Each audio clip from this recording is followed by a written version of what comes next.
Mas Adewit, saya lagi cari-cari buku nih karena anak saya kan seneng banget ya didongengin dan mereka kayaknya kalau bukunya itu-itu lagi pasti bosen denger ceritanya itu-itu lagi. Dan pas banget ya karena hari ini nih tamu Adewit nanti akan ketemu dengan seorang penulis yang sangat luar biasa dan bahkan novelnya juga sudah difilmkan. Wih, pasti udah tahu siapa kan?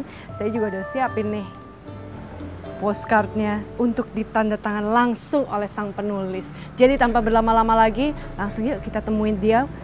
Yuk. Ketahuan ya siapa ya? Ketahuan. Buat saya.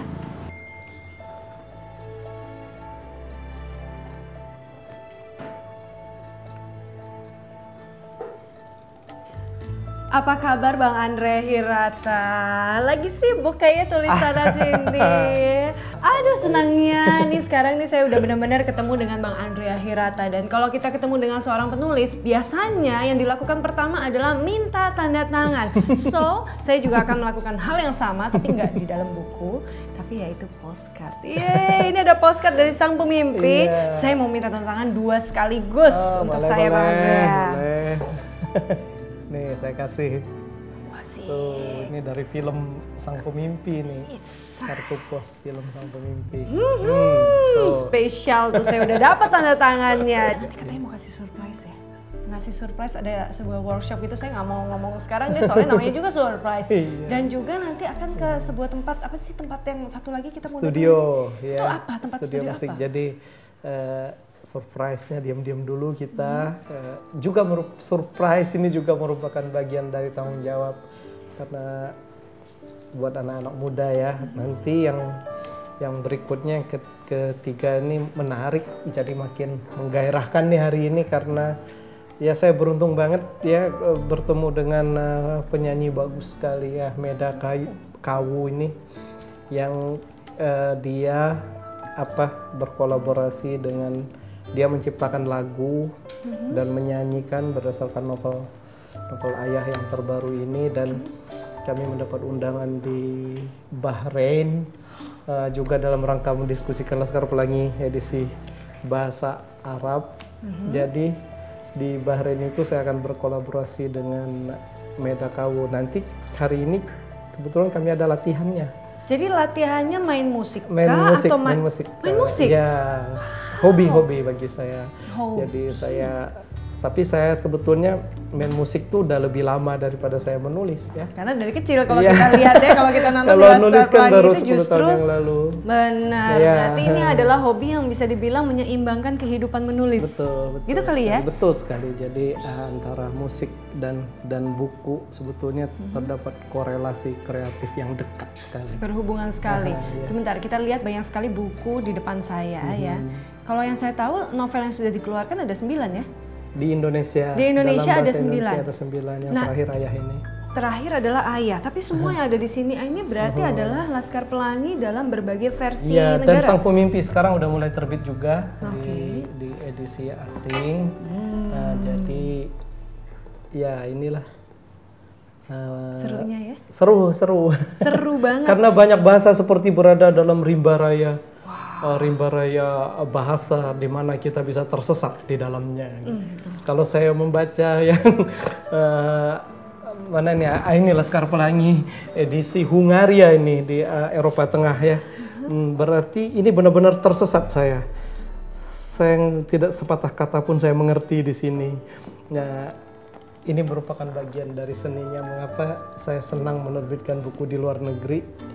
Karena selain mencoba menaklukkan penerbit di luar negeri dan pembaca di sana, tentu itu tantangan baru bagi seorang penulis. Tapi juga saya senang melihat kekayaan bahasa ini gitu dari berbagai negara dan dengan cara itu saya semakin menghargai bahasa Indonesia ya.